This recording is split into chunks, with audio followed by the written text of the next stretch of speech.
सर्वप्रथम आपणा सगळ्यांना जय शिवराय. आज गुरुकुल पारितोषिक वितरण आणि सत्कार समारंभ या कार्यक्रमाच्या निमित्तानं आज या ठिकाणी आपण सर्वजण उपस्थित राहिले आहोत.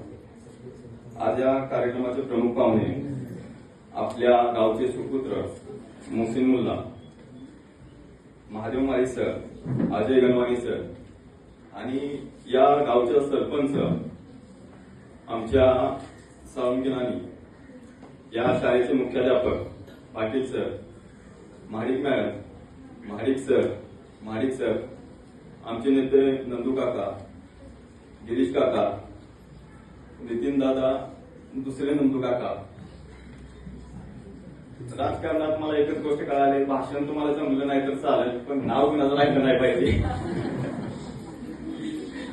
आमच्या महाडिक मॅडमचं नाव राहिलं. या कडक शिस्तीसाठी ओळखल्या जाणाऱ्या आमच्या महाडिक मॅडम पुढे कार्यक्रम आहे, त्याच्यासाठी बरेच फोन येतात. मोहसिननं आता खूप चांगलं भाषण केलं की शाळेत कशा पद्धतीने अभ्यास केला पाहिजे, पुढे स्पर्धा परीक्षा येणार आहे, मग त्याच्यासाठी तयारी कशा पद्धतीने केली पाहिजे. आणि ही तयारी करत असताना आपले विद्यार्थी कुठेतरी मागे पडतात. माळीसर तुम्ही आता उल्लेख केला मोहिते वडगावच्या शाळेचा.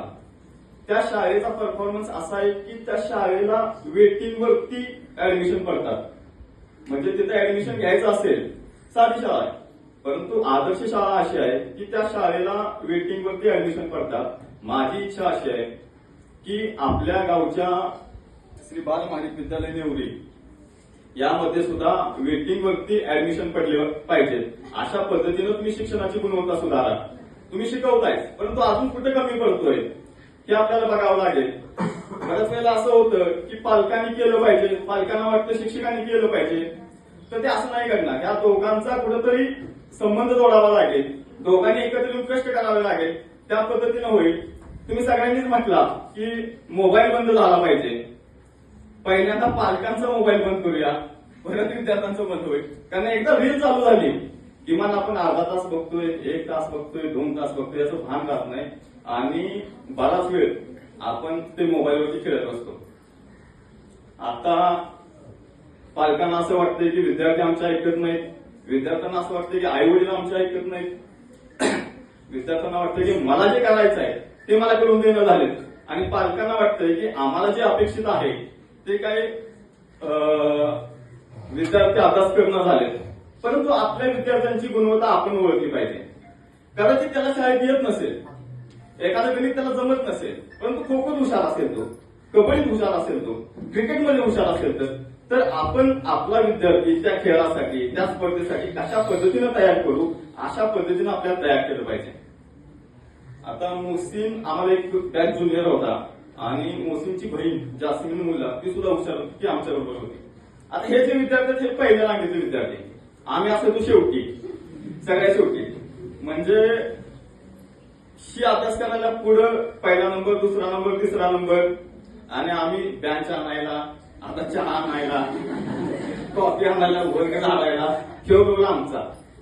एकदा काय झालं की 10वीत होतो आणि गावातले साधारणपणे 67 विद्यार्थ्यांची आमची बॅच, आणि त्यातले गुरुकुल त्यावेळेस नव्हतं, आणि अभ्यासिकेसाठी आम्ही रात्री मुक्कामी शाळेला असायचो. जवळपास 3-4 महिने आम्ही मुक्कामी शाळेला होतो. आता 35 मुलं 10वीचे एकत्र झाल्यानंतर किती अभ्यास होत असेल तुम्हाला कळलं पाहिजे. रात्रीचा खो खोचा डाव चालायचा, कबड्डीचा डाव चालायचा, लपाछपी चालायची, आणि त्यावेळेस कालवा उठल्याला की चोर आले, आणि कोणतरी आमच्यातला 35 मध्ये एक जण यायचा, इथे तो चोर आले.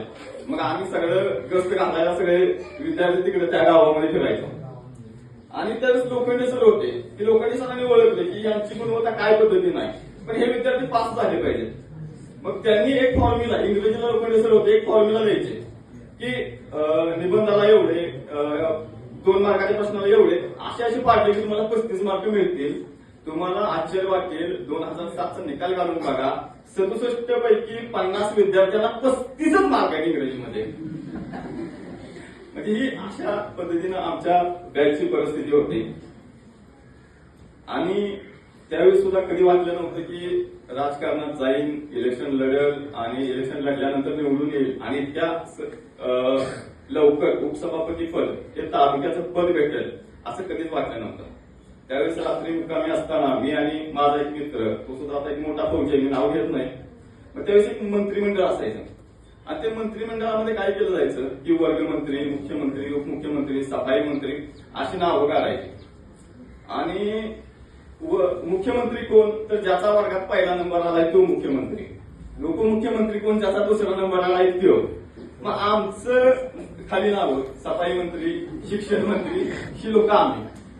मग आम्हाला ह्या गोष्टीचा राग, मग आम्ही काय केलं की ते रात्रीचा बोर्डच फाटला, बोर्ड फाटला आणि नवीन बोर्ड तयार केला. त्या 35 पैकी 5 बोर्ड आम्ही तयार केली. मुख्यमंत्री डॉक्टर विजय माने, उपमुख्यमंत्री तो फौजी मित्र. मग अशा पद्धतीने केलं. आम्हाला मुख्याध्यापकांनी बोलवून घेतलं, तुम्ही असं जे केलंय ते अतिशय चुकीच्या पद्धतीचं आहे. तुम्ही अभ्यास करून ही पदं घ्या, तुम्ही अभ्यास करून मंत्री व्हा, परंतु अशा पद्धतीनं तुम्ही जर यायला लागला तर तुम्हाला चुकीच्या सवयी लागतील. कदाचित हेच संस्कार पुढे आमच्या मध्ये घडत गेले आणि त्यामुळं भारतीय विद्यापीठच्या माध्यमातून की एक आयुर्वेदिक डॉक्टर चांगल्या पद्धतीने होता आलं आणि तुमच्या सगळ्यांच्या आशीर्वादानं ही निवडणूक लढलो आणि जिंकून आलो. निवडणूक लढताना पण खूप गमती असायच्या की आमची उद्धवनाना बसले तिथं, उद्धवनाना आम्हाला सारखे म्हणायचे, अरे तुला एखादा भाव पाहिजे होता की तो मागं बघल आणि तू पुढे जाशील. मग मलाही असं वाटायचं की आला खरंच आपलं मागचं इसकाटते का काय.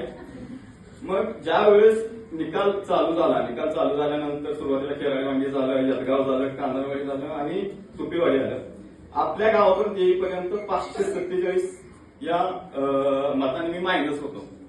पण ज्यावेळेस गावात आलो तर पहिल्याच वार्डात मला जवळपास 547 मतं पडली आणि तिथं आपली विनिंगला चालू झाली आणि आपल्या गावानं 1047 मताचं लीड दिलं आणि या ठिकाणी पूर्णपणे निकाल जो पंचायत समितीचा आहे तो फिरला आणि पुढचं जे लीड आहे ते काउंट होत गेलं आणि या ठिकाणी आपला विजय झाला.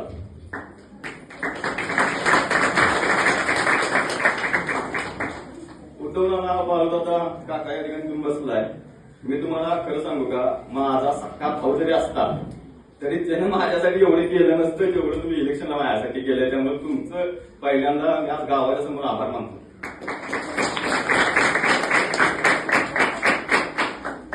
आता पंचायत समितीमध्ये मी रोज असतोय, साधारण ओपीडी संपली की 2 नंतर जातोय.